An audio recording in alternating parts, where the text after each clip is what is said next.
This Veterans Day on Halo Halo, we feature songwriter, rapper, and Marine Corps veteran Bagyo. His courage and selfless decision to join the service sent him to Iraq, where he worked as an aircraft rescue firefighter, also known as crash fire rescue. Last year, he was diagnosed with 2 cancers, multiple myeloma and nasopharyngeal carcinoma, which was discovered to be linked to his time in Iraq. One of the things that made me wanted to join the service was actually my older brother, Michael. He's actually still in the Marine Corps right now, serving in over there in Washington, D.C., VA, Virginia. He's a master sergeant over there.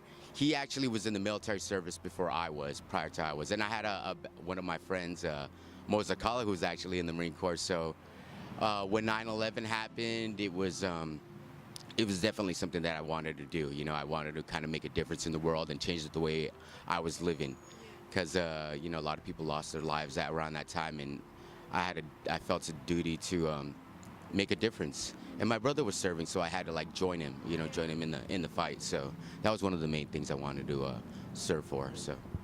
And you ended up being stationed in Iraq, right? Tell us a little bit more about what you did there. So the main place that my duty station ended up being North Carolina, Cherry Point, and actually Camp Lejeune.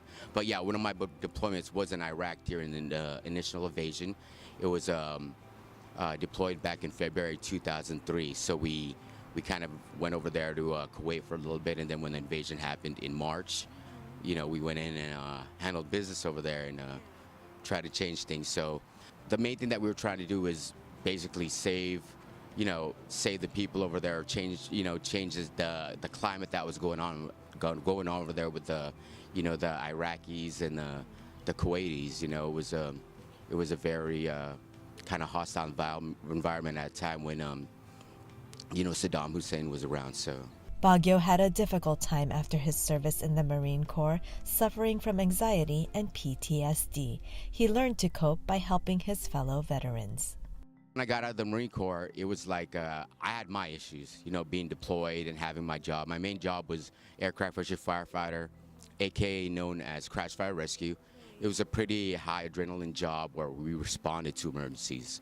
So I had a little bit of kind of anxiety and stuff like that, and plus being in Iraq, I had a little bit of anxiety issues and PTSD myself. So when I got out of the military, I was trying to like settle in and everything, and you know, you need it's basically like I look at where I ended up working was called the Vet Center. And what we do at the Vet Center is we provide readjustment counseling for combat veterans who may have a problem readjusting back to regular society.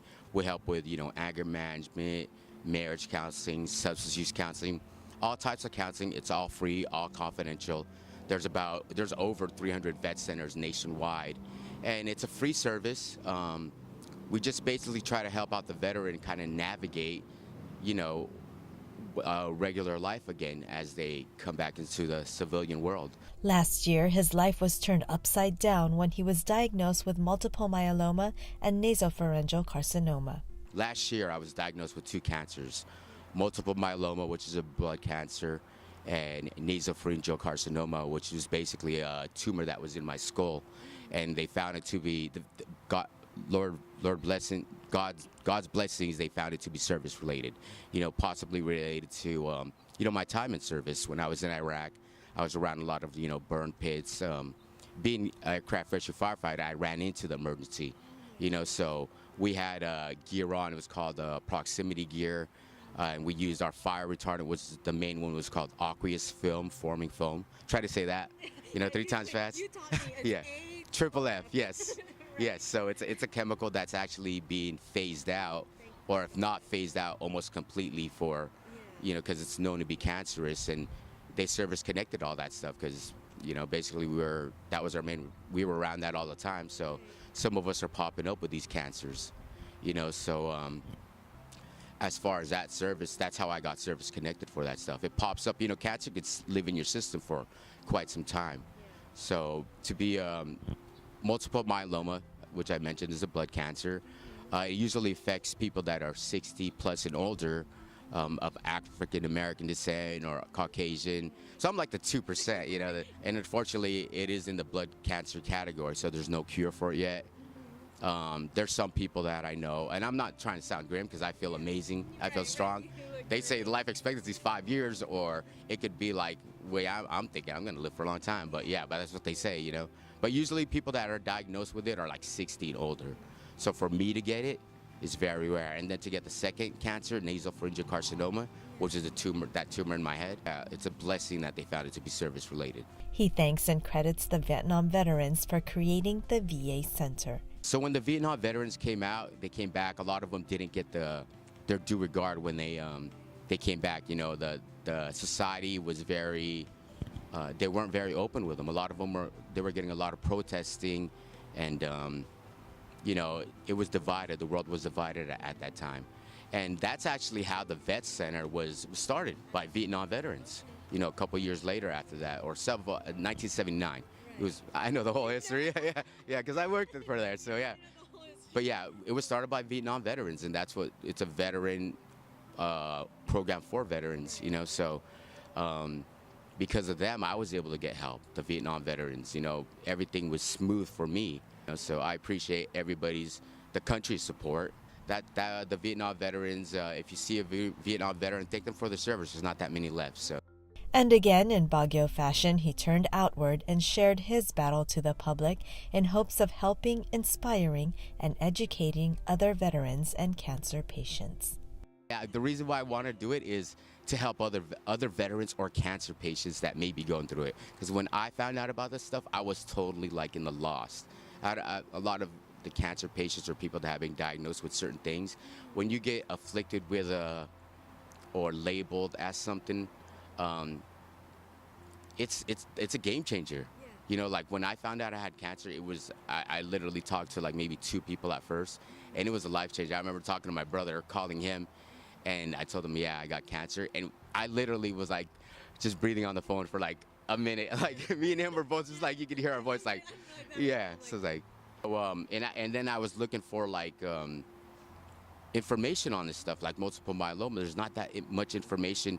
Well, now there is, now that I've known, now that I know where to find it. You went yeah, deep, right? yeah, but there wasn't information about someone young like me going through it. So I wanted to document my experience going through these and give hope to other people that, you know, a stem cell transplant, it's a new thing that we're doing, but you could live through it, you could survive through it. Like, this is what's gonna happen to you. You're gonna have bone marrow biopsies. Like, what is a bone marrow biopsy? You know what I'm saying? It's like, I didn't know none of that stuff. You know, how does it feel? Or, you know, you have fears and anxieties. So that's why I kind of wanted to release that, give information to other veterans and give people like that are fighting cancer hope. Because, you know, I feel amazing still, you know. I'm going through the battle right now. I put nasopharyngeal carcinoma in remission, and thanks to the West Los Angeles team over there, the radiation team, they did an excellent job with me. But yeah, so now I'm currently fighting the multiple myeloma. Did that stem cell transplant that you mentioned from June 10th till middle of September. Came back in middle of September. So there's been a lot of hope and prayer. So yeah. So, but it's, you know, that's why I documented it. And if anybody wants to go check it out, it's my YouTube is BagyoMusic, but you can find it BagyoMusic and my stem cell transplant experience. Speaking of which, you wrote a song while you were getting treatment, right? Or was it after? Yeah.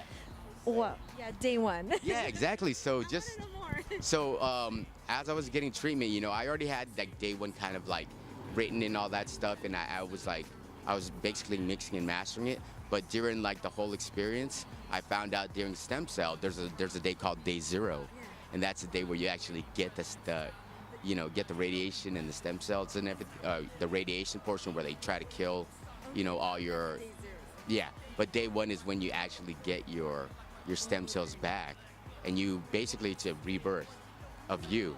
A lot of people consider it your birthday. Yeah. So I was like, you know what? The stars are aligning right now. I'm gonna release day 1 exactly that same day. So that was the plan. But even in solitude, you gotta lift carpe diem.